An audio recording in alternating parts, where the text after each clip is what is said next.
let's go ahead and get over there right now with HerO being up 1-0. Of course, he has one single loss in the NASL history to Muslim. That was a very close game, a score of 2-1 in that. But, you know, other than that, he hasn't taken a single loss. And I think, you know, me and you were talking before, I think it would be folly if we rooted against HerO to win this game, this series. I mean, he's just an outstanding player, and rooting against him is a very, very silly thing to do at times. Most of the time. Thank you, Andre. Thank you for that reassurance. Well, so I was just clarifying because we didn't give predictions beforehand. Oh, that's fair enough. That's fair enough. That's true. We did predict HerO. But let's introduce our players. Starting in the top right, we have HerO from Team Liquid, the Blue Protoss. And that's just been playing out of his mind in 2012. Now, he did fall into Code A. He didn't play that well, but he's playing in DreamHack, and you definitely have to keep an eye out for him, especially just because he's been doing well in NASL. He took game one off to this guy, Hasuobs, from Team Mouse Sports. We did a little player profile with Rotterdam on Hasuobs, and you can just really respect Dennis. He's a great guy, and understandably so, because he's been playing really good StarCraft 2 as well. That said, it's Shakur's Plateau. Hasuobs picked it. What are your thoughts on this map for this matchup? I don't know, kind of interesting that he picked Shakur's Plateau, in my opinion. I think they're... Well, I guess Shakur's Plateau is one of those maps where there's a huge amount of room to blink into the main and stuff like that. So yeah, I really feel like map. Mobility is the #1 thing you have to worry about, especially, you know, if we kind of compare it to Antigua Shipyard, which has the same problem, but the area isn't so big. You know, this is like a long distance to the natural and then to the main again. So defending is rather tough. I would say Hasuobs, it goes against his style, which is to play a little bit more passive. So I am kind of confused about it, but we'll I mean, in PvP it's a lot different. I think Hasu throws a lot in PvT and PvZ, but Shakuris, like you said, is a good blink map. It's also a fantastic Phoenix map, and a pretty decent map for DTs. Even though you'd be like, oh, well, why is it? But just because following up with Charizard Archon is really good if you can ever catch the army that's just outside their natural, because there's a huge open space, and Charge can hit from such a huge different angle that you're not used to. But at the same time, we have seen all kinds of variety of styles, and I'm curious to see what Hasuobs chooses. He goes for 2 Zealots before his Stalker, and Hasuobs hasn't scouted just yet. This is kind of like what Newerth has been doing, but oh, a nice little trap on the probe and eliminates his ability to scout. And I mean, at least this time, HerO knows that his opponent's not canceling second gas. Correct. Now, from here, Hasuobs has been known to do 1-gate robo into 3 gateways or some variation of that. See if he's switching up at this point. He hasn't really shown any sort of build yet. Just pumping out units as fast as possible. And nothing of substance just yet for either of these players. Yeah, so what HerO can do from this point, because what does he scout? He scouted double gas and 1 gateway, so he knows he at least has a gateway advantage. You can see Hasuobs is going for 4-gate. Wow. A very delayed 4-gate, and this is a whole psychological thing. We can see immediately HerO is starting his Twilight Council. Now, if HerO is able to really catch the probe and the initial units, he's going to be good. But the big problem is whether or not Hasu is going to be able to really plant the pylons down. And so keep an eye out for whether or not Hasu is able to protect his probe and use his Zealots and Stalkers to keep him away. Uh-oh, first Stalker gets caught out in the middle of the map. Hasuobs will have to retreat, but he loses a single Stalker. That's a pretty big blow. I mean, it's not super game-ending, but now it says Hasuobs needs to play defensive for quite a long time. Just because HerO could be doing 4 gates, he could be doing a lot of different builds. Of course, we know he's not doing 4-gate. Look at this, Robotics Facility and Twilight Council, so he is going super heavy into this aggression.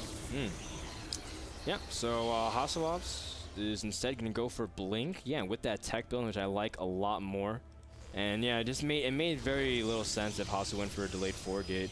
And I was like, that can't be right. So this is looking really good for both players, as they're going to have pretty much the same build. It's just the different paths they take to get there.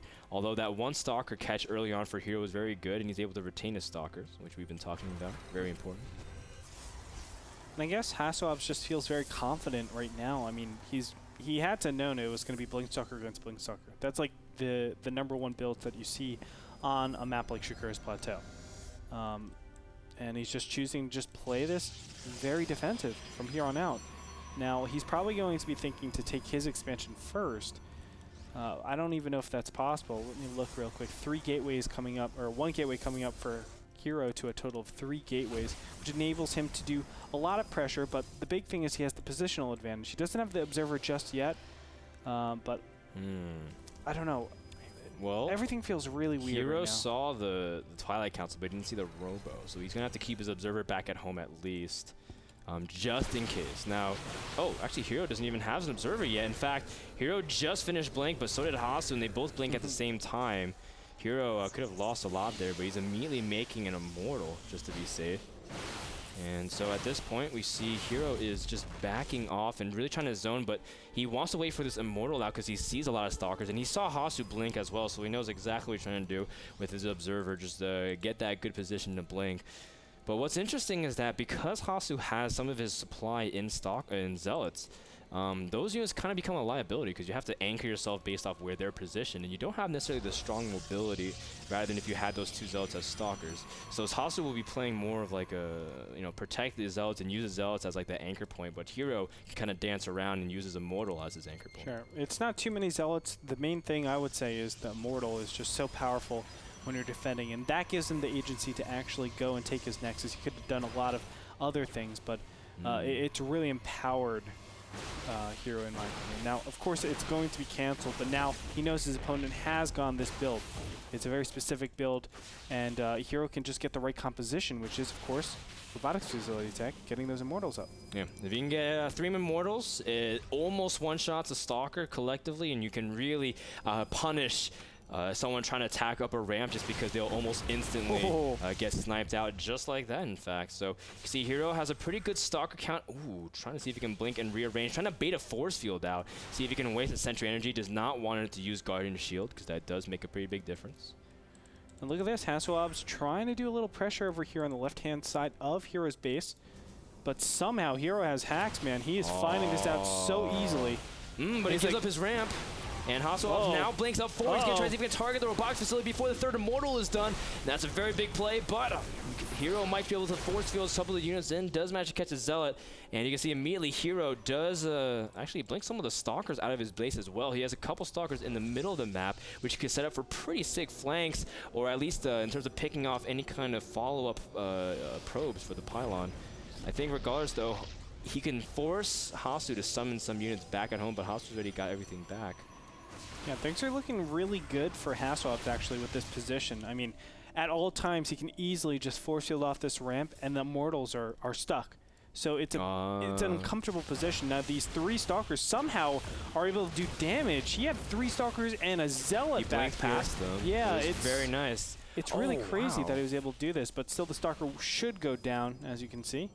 Dude, he killed 6 workers with that. That's fantastic, especially since HerO is up in the probe count significantly. And that's going to give him a lot of ability to squeeze out things. Here we go. And he doesn't actually want a force field there. Hasuobs doesn't want a force field there because his opponent hasn't committed pretty strong to this engagement just yet. But yeah, more time does go into HerO's advantage. And if he keeps this up, he's just going to get an alarming number of units, and even the position won't be able to keep him safe. Well, what's so good about HerO's position is that because he chooses to make Immortals, he can always just sit back on his ramp because Hasu can't reinforce with his Immortals. They just take way too long to get. So Hasu's forced to constantly make Stalkers at this point. But we see a DT Shrine immediately started for HerO with a War Prism, and that's going to be really clever because HerO don't think he can get broken anytime soon, especially with the 2 Immortals out and a bunch of Zealots. Any kind of offensive blink will be devastating. Oh, HerO taking a pretty big risk, blinking outwards, but again, he has a lot of units back at home, and this is where the probe advantage really sits. Yes. And 5 Stalkers are going to be an alarming amount of Stalkers for Hasuobs at this point. He doesn't have any indication that this is coming other than this 1 probe that might actually intercept these. Yes, they will. Look at this. Hasuobs is actually putting down a Nexus. Wrong time to do that. Blink comes up. The Stalker is going to be warped in over here.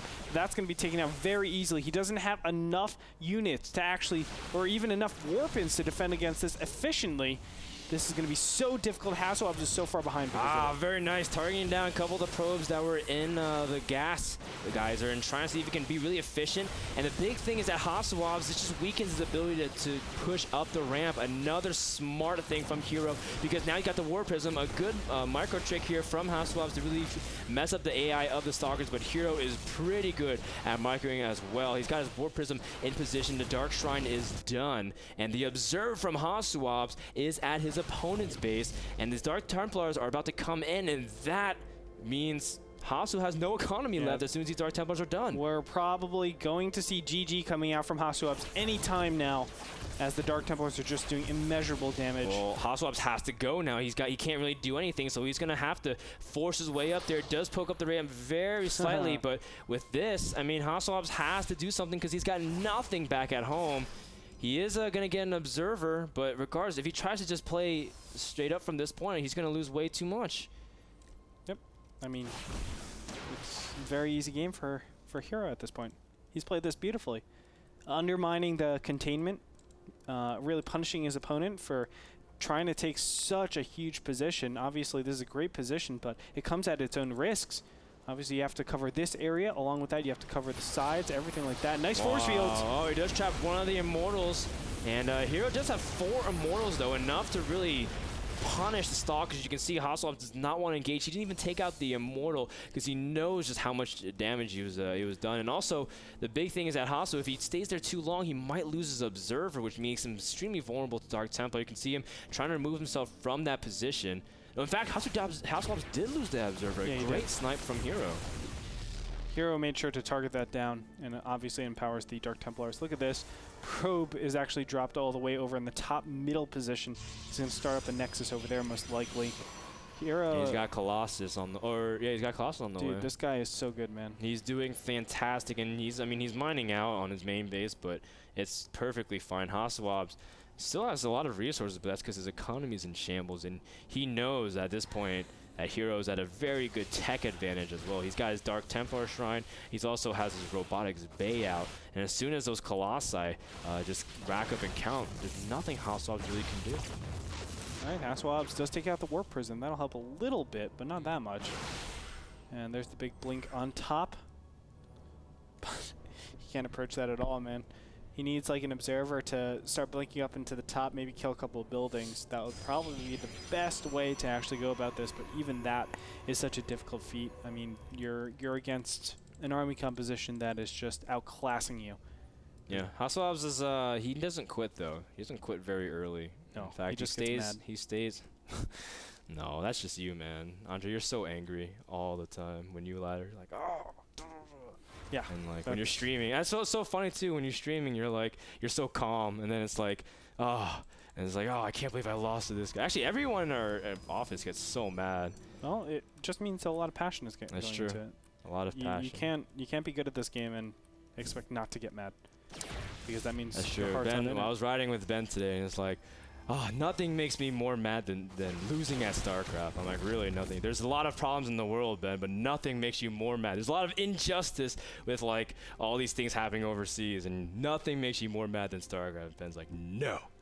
No, nothing makes me more bad than losing to Turtling Terrans. Oh, we see Hasuobs picking off guys as fast as he can, but it's like he can't stick around anymore. Sees the Colossus, calls GG. HerO takes game number 2 and secures #1 seed in Division 2. After 9 weeks to play, HerO's #1 as expected, but it was not as easy a journey as people thought it would be. He lost to the Muslim, and and there was moments where HerO looked like he was pretty vulnerable, but overall, great play from him. And Hasuobs then tried to do a lot of his interesting variation of builds, but didn't really work out too well. Yeah, unfortunate. Hasuobs looked really, really good throughout the season, but wasn't able to close it against HerO. Just looked absolutely outclassed all series long. And it's really a testament to HerO's skill, in my opinion. It just shows you the levels that exist between the pro players. I really feel that is there because, Hasuobs, yes, he made it to Season 2 finals, so did HerO, but HerO got much further than him, and that skill difference is very apparent. Yes, guys. So want to thank Kingston HyperX, the people who provide SSD and memory for NASL Season 3, as well as Game Minder and Twitch.tv and iBuyPower. But we'll thank the entire sponsor list after the break, because we got lots of stuff. We got announcements, especially relating to the playoffs. So if you guys are confused and wondering what's going to happen, stay tuned, because in about a minute we're explaining it. So don't go anywhere. We're about to wrap up the day here at NASL Division 3, so don't go anywhere. More action is coming up next.